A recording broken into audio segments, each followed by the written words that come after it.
Hello. So in this video, we're going to talk about Jessica Swale's play, Nell Gwynn. Now, for those of you who know your theater history, or English theater history specifically, you will know who Nell Gwynn is. She was an incredibly important figure in Restoration theater. So that is the theater of the 1660s, 1670s, into the 1680s. I don't think her career was quite that long, but Nell Gwynn was an incredibly important person in the theater at that time, partially because she was one of the first female performers in English history.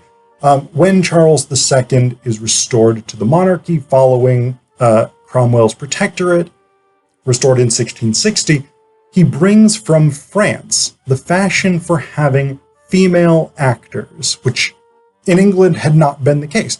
The time of Shakespeare, for instance, before the protectorate, all male actors. And indeed, we have in this play a character named Edward Kynaston, who is described as an actor in the King's Company, plays the women's parts. So when Shakespeare staged Romeo and Juliet, for instance, Juliet would have been performed by a young male actor dressed as a woman. That was just the way that things were done. In the 1660s, Charles II comes in and he has all these new aesthetic ideas, partially that he's picked up from France, but also partially because people are like, we're no longer run by the Puritans. We can do things that are fun and cool and experimental. And one of the things that they do is they put women on the stage. This was not an entirely beneficent and gender-neutral transition. The women who became actors tended also to work as prostitutes, and a lot of the parts that were written for women, and this play addresses that, the issue of prostitution, and also that because having women on stage was a draw for men who wanted to come and be part of the audience looking at these women. There were a lot of parts written where women would bare their breasts or would wear like tight-fitting trousers. They dress in drag, basically. You'd have a woman who's playing a character like in, say, Shakespeare's Twelfth Night or something. You'd have a woman who's playing a male character, and then you put the woman in tight trousers, tight pantaloons, whatever they're wearing in the 1660s, and men mostly can come and be like, oh, she's got sexy legs, and we can see them because she's not in a skirt made of 8,000 yards of material. So there's that element of it that was not particularly good by modern standards. But this was a major leap forward in terms of women being able to perform publicly. And Nell Gwynn probably wasn't the first woman on the English stage, but she was among the first. She was an orange seller, so it's hard to tell exactly what that meant, but in the theaters of the 1660s, women would sell oranges. That was like the big snack that people wanted at the theater. And orange sellers, again, were very often prostitutes.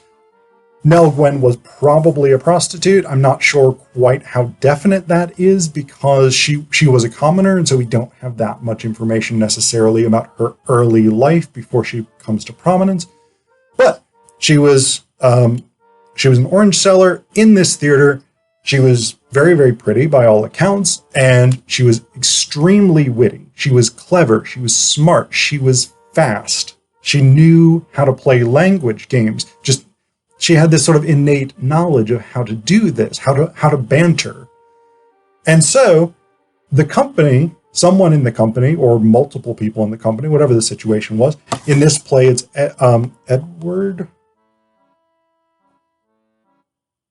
Charles Hart. Sorry. In this play, it's Charles Hart. spots Nell and sort of says, hey, you're fucking smart and really pretty. Do you want to be an actor with us? And she's like, sure. And so she becomes a very, very successful actor. She was well regarded as a performer. Not just, I mean, she's sort of a Marilyn Monroe type figure where, like, yes, people went to see her because she was attractive, but she was also just good at what she did, and she was very, very, very smart. So she brought a lot of pieces to the game. And one of the people who came to see her at some point was King Charles II. And Charles II, the Merry Monarch, if you know anything about Charles II, you will know that he loved having a good time. His court was regarded as incredibly immoral. A lot of sex, a lot of drinking, a lot of partying, but also a lot of art production. So that's the sort of flip side of it. So Charles goes and sees Nell Gwynn, and he's like, she's amazing. I'm going to have her as a mistress. And they start a very long love affair. And by all accounts that I'm aware of, it was a pretty happy one. They actually genuinely appreciated each other's company, wanted to be together, etc., etc. Obviously, he was the king and she was a commoner, so there is a power imbalance there. But as far as I can tell, they were fairly devoted to one another. So that's the general gist of what this play covers. That's the sort of the context and the chronological element to it. Now, what Swale is actually interested in this play is a couple of major things. One of which is the gendered element, obviously. So there's a lot of stuff about Nell's sexuality, about her having been a prostitute, about the question marks surrounding her relationship as Charles II's mistress. What does that mean? What sort of influence does she hold over the king? These kinds of questions, these are definitely addressed.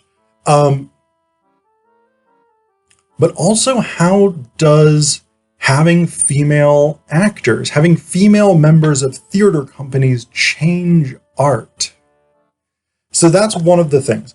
The other one, which I will talk about in just a little bit, is the question of publicness. Like, what does it mean to be a public figure, a celebrity, an early celebrity, if you will? Again, I made the comparison to Marilyn Monroe. I think that's a fairly apt comparison. But also Charles II was a celebrity in many ways. The king was an incredibly public figure. And so there are questions here about what that kind of celebrity means, both for the individual and for society. But I want to talk a little bit about how having female actors or female members of theater companies changes art, because that's really significant in this play.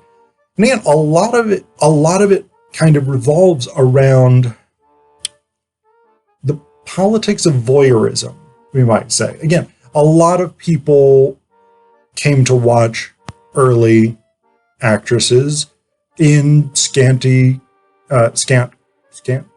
costumes, playing revealing roles, whatever it is. These sorts of things. So there was a voyeurism element to it. And one of the things that comes up repeatedly in this play is that people could pay an additional fee to go backstage and watch actresses change out of their costumes. So that's all an element here.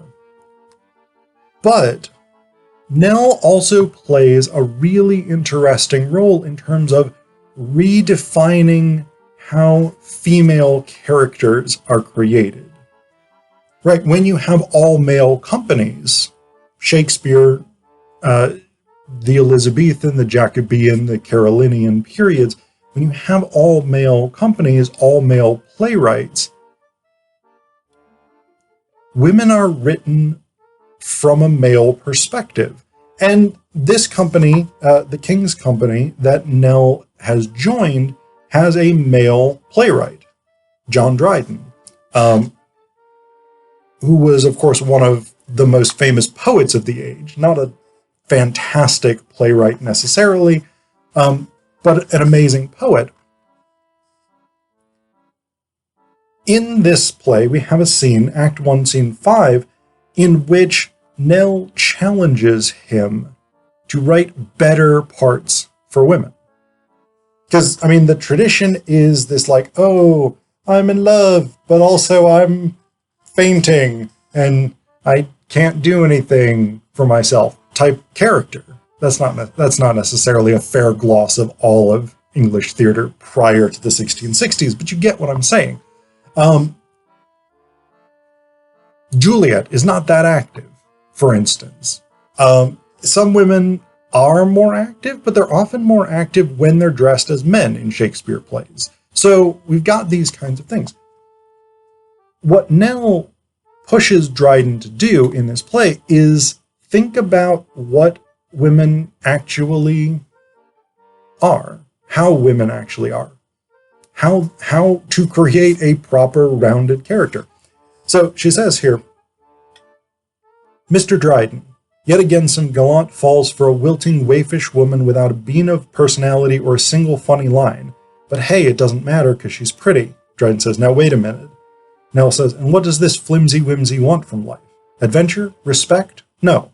All she wants is this flopsome fop because once he wrote her a poem and compared her to a flower. Is that what you think women want? Dryden says, well, the other girls were sort of peripheral to the company, say no.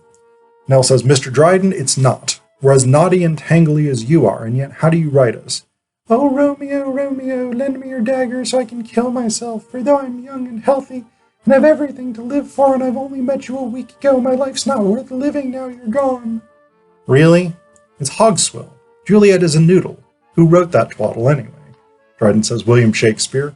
Nell says, well, he should learn to write proper plays, or let his wife have a go. Please, Mr. Dryden, you can write for a real woman now. No one has done that before. Write from here. And write me a character with skin and heart and some sense in her head. Celadon says he thinks he might marry her. You think she'd agree to that? And then it sort of goes on from there. We have the development of this actually more interesting character. So this is an interesting idea. It probably did not happen historically. Nell probably did not invent theatrical feminism in this way, but it's an interesting idea.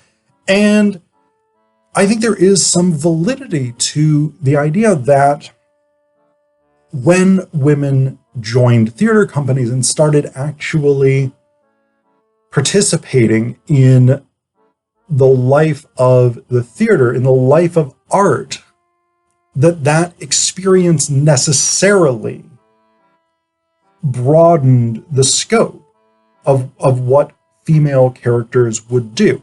This is an uneven process, of course. There are still issues in many cases with how women are written. The Bechdel test still does exist to determine whether or not, as a sort of shorthand to determine whether or not something is appropriately feminist enough, etc., etc. But this idea that once women get in there, they can start saying, this part doesn't really make that much sense. This is not how any real woman would react. And so that question of like, how do we incorporate the actual experiences of the people we're writing about becomes a big component. And so that's a central question here in Nell Gwynn. The other thing that this play is really interested in is this idea of celebrity. And celebrity as a kind of double-edged sword. I mean, Charles II is a celebrity, Nell Gwynn is a celebrity, and one of the things they have to deal with is the weight of expectations, the demands that others make on their time, their resources, their ability, their person, etc., etc. So these are all sort of central things. I'm not going to talk too much about them, but they are interesting and important components of Swale's play, largely, I think, really connected to that question of art and of visibility, because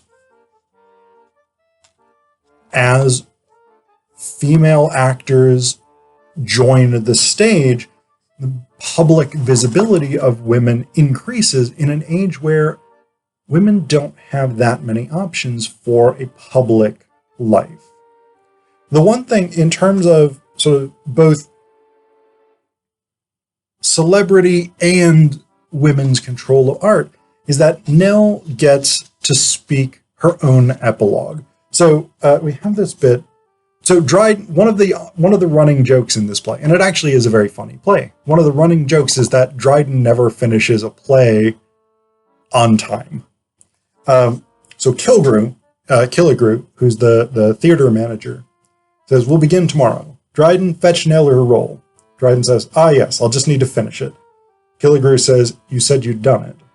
Dryden says, "I have, except the epilogue." Killigrew says, "Dryden!" Dryden says, "It's the hardest bit. The play's ended. I've said what I have to say, but the bastards still want more." Nell says, "Who speaks it?" Dryden says, "You should." Nell says, "Then do you think, might I write it?" Killigrew says, "You?" Dryden says, "In character?" Nell says, "No, as myself. I've spent years speaking other people's words, but never my own. I'd like to speak. Just once. I don't know how many more I'll do." And she actually does speak the actual epilogue of the play, which is largely about the perception of Nell Gwynn, her public perception, her public persona. But that idea of taking control of language in a public forum in order to express oneself is, I think, a very, very powerful way to end this